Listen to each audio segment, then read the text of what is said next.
5 minutes to my very good friend, the distinguished gentlewoman from New York, who is my ranking member on the Rules Committee, Ms. Slaughter. The gentlelady from New York is recognized for 5 minutes. Thank you, Mr. Speaker, and I thank my colleague from the Rules Committee. Mr. Speaker, and everyone who's listening, you know by now, what you've heard by now is they want sequestration. The local papers, the ones that we print on the Capitol Hill today, all say they want sequestration. The excuse they're given is they're going to wait and see what the Senate will do, that we're not going to take any action here. We're just going to be bystanders until we find out they want sequestration. Over 700,000 workers are going to lose their job. A lot of economists tell us that this could be worse than the Great Depression, but they're willing to do it.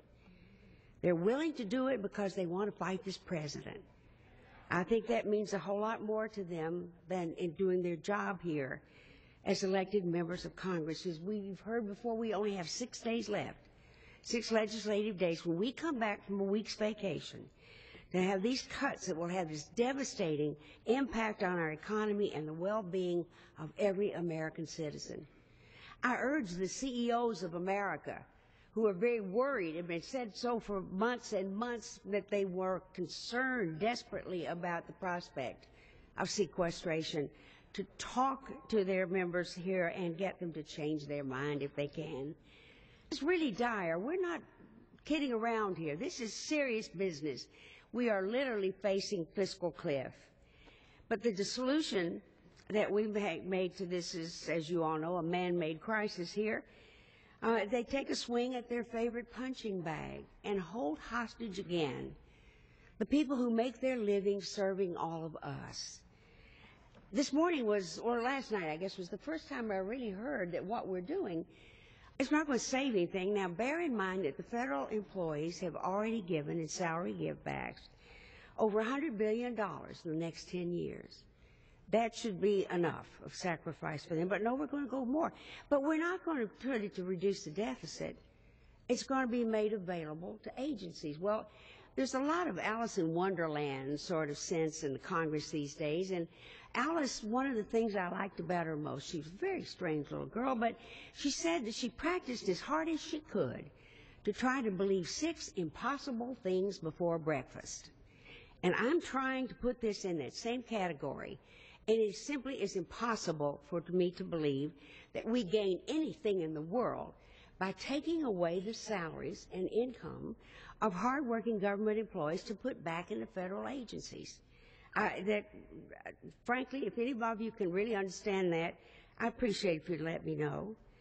We had a chance, the last 2 weeks we've had 2 chances, to do away with sequester, and a common sense way to do it, and also to cut the deficit with a sensible solution. Mr. Van Hollen, who is the ranking member of the Budget Committee and deserves our respect, was not allowed to do anything. As you pointed out, I think I heard Mr. McGovern say so, that Rules Committee now runs the House. There's no committee action on any of these bills, no chance for Republicans and Democrats in the committee setup, which the Founding Fathers had, and which we followed for generations and hundreds of years here. No possibility for them to all discuss it. It simply is brought to rules. Now, Mr. Van Hollen's, his sensible solution here, which really does make sense, was simply not allowed to be put on the floor so that we could discuss it and give people the vote for it. It is a bipartisan group of the members of the House don't want this bill passed. I really want to ask unanimous consent to put a letter in from one of the most thoughtful members and a friend, Representative Wolf from Virginia, and what he said about what he thinks this is about. He calls it a cheap political trick, and I think that pretty well sums it up. Now, already cuts totaling $1.5 trillion have been made to the direct discretionary spending, and as a result, because of the layoff of employees, our economy experienced an unexpected economic contraction in the final quarter of 2012, which we should pay heed to. Sequestration would compound our economic troubles even further. George Mason University says sequestration could lose 2.14 million employees, Americans, to lose their jobs. And meanwhile, the important federal programs would be crippled because of those irresponsible cuts. I need to mention a few of them again. FAA, which makes flying safer, they would experience a great cutback.